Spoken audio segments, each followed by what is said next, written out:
Assalamualaikum warahmatullahi wabarakatuh.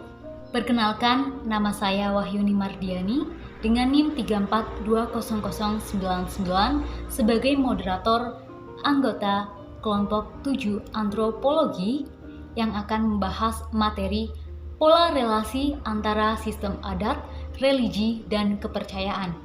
Di sini saya bersama pemakala 1 dan pemakala 2, Fitri Wulaningsi, NIM 3420082, Novita Nurfadila, NIM 3420115. Mengenai pokok pembahasan yang akan dipaparkan oleh pemateri yaitu mengenai pengertian antropologi, pola relasi antropologi dan sistem adat, pola relasi antropologi religi, pola relasi antropologi dan kepercayaan, teori Grant, teori A.B. Tyler, Fraser, dan Van Gennep.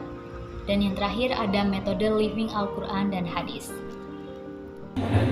Baik, terima kasih kepada moderator yang telah mempersilahkan saya untuk membacakan materi pada kesempatan kali ini. Pertama ada pola relasi antropologi dan sistem adat.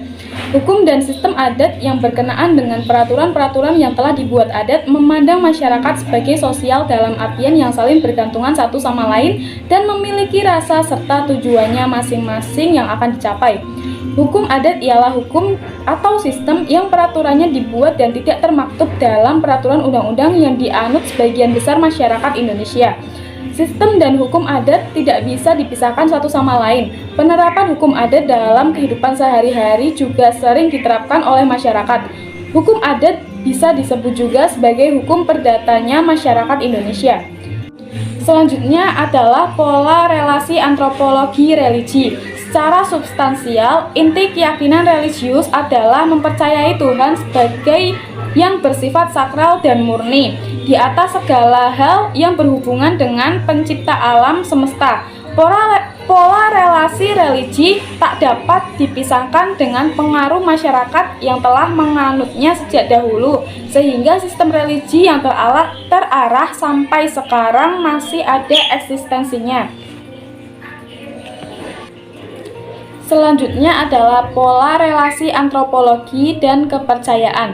Antropologi sebagai suatu ilmu sosial yang mempelajari tentang perilaku manusia, baik sikap-sikap, aktivitas maupun kehidupan budayanya. Kepercayaan dari masyarakat terdahulu mempengaruhi segelintir orang yang masih mempercayainya hingga sekarang. Sebagai contoh adalah masyarakat Jawa. Masyarakat Jawa dikenal sebagai masyarakat yang komunitasnya religius. Sebagian besar dari mereka masih adalah seorang muslim, tetapi dalam kehidupan sehari-hari mereka masih mempercayai adanya hal-hal mistis. Namun sebagian yang lain menganggap hal itu sebagai sihir.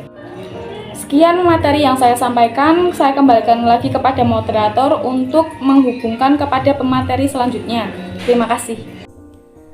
Assalamualaikum warahmatullahi wabarakatuh. Perkenalkan, nama saya Novita Nurfadila, NIM 3420115.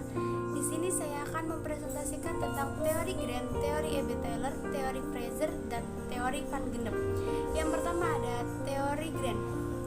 Teori Grant merupakan sebuah teori yang digunakan untuk mendeskripsikan kehidupan manusia secara sosial, sejarah, ataupun pengalaman kehidupan manusia. Dan yang kedua ada teori A.B. Tyler. Teori ini mendefinisikan budaya dalam istilah deskriptif sebagai keseluruhan kompleks yang membentuk ide-ide sosial dan lembaga. Dan dalam hal ini membantu untuk membangun antropologi sebagai ilmu yang diakui. Yang ketiga ada teori Fraser. Teori Fraser merupakan sebuah teori evolusi budaya tidak mutlak dan bisa membalikkan, tetapi berusaha untuk secara luas menggambarkan 3 atau mungkin 4 bidang di mana budaya dianggap lurus dari waktu ke waktu. Fraser percaya bahwa seiring waktu budaya melewati 3 tahap, bergerak dari sihir, agama, ke sains. Dan yang terakhir ada teori Van Gennep. Teori Van Gennep ini mengilustrasikan ketika seorang individu melewati sistem peralihan juga diciptakan oleh Van Gennep. Dia terputus dari kehidupan lamanya dan dilahirkan kembali menjadi orang baru. Contoh dari teori Van Gennep ini kaitannya dengan kehidupan pribadi dari seseorang yang akan menjadi sosok yang baru ketika memiliki suatu perubahan dalam dirinya. Dengan melewati peralihan pada diri seseorang menjadi pribadi atau sosok yang lebih baik dari sebelumnya. Berikutnya ada materi metode Living Al-Quran dan Hadis. Metode Living Al-Quran merupakan sebuah pendekatan baru dalam kajian Al-Quran. Living Al-Quran adalah kajian atau penelitian ilmiah tentang berbagai peristiwa sosial terkait dengan kehadiran Al-Quran atau keberadaan Al-Quran di sebuah komunitas muslim tertentu. Living Al-Quran juga bisa dimaknai sebagai teks Al-Quran yang hidup dalam masyarakat. Pendekatan ini berusaha memotret proses interaksi masyarakat terhadap Al-Quran yang tidak sebatas pada pemaknaan teksnya, tetapi lebih ditekankan pada aspek penerapan teks-teks Al-Quran dalam kehidupan sehari-hari.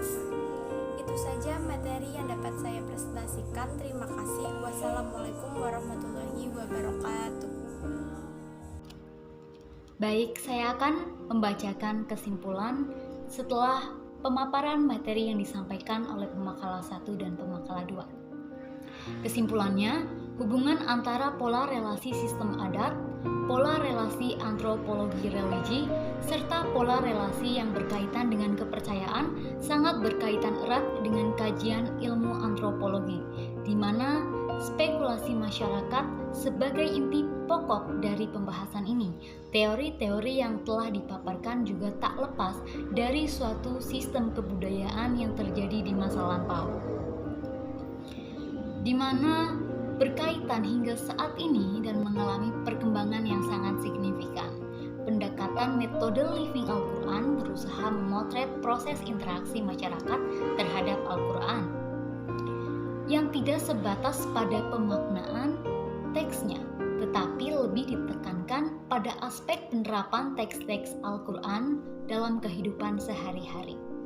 Penerapan teks-teks Al-Quran tersebut kemudian menjadi tradisi yang melembaga dalam kehidupan sehari-hari di masyarakat. Terima kasih atas perhatiannya, dan saya sampaikan mohon maaf apabila ada salah-salah kata dalam penyampaian materi. Wassalamualaikum